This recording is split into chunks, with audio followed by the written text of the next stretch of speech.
How to archive Instagram posts all at once on Android. This tutorial shows you how to hide multiple posts from your profile quickly and easily. First, open the Instagram app on your Android device. After that, tap on your profile icon at the bottom right of the screen. From there, tap on the grid view to make sure your posts are visible.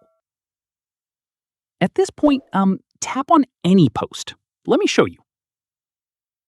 In the next step, once selected, tap on the three dots on the top right corner of the post from there. From there, tap on Archive to hide it.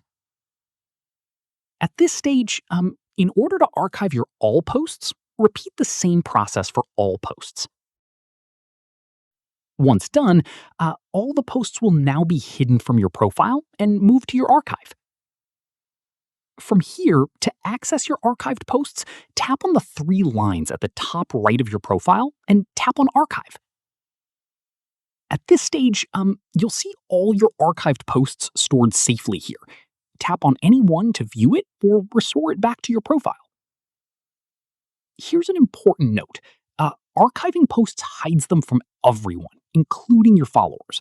Only you can see your archived posts, so everything is completely private. And that's it. If this guide helped you archive your Instagram posts all at once, give it a like, subscribe for more Android tutorials, and tap the bell icon for updates. See you in the next one.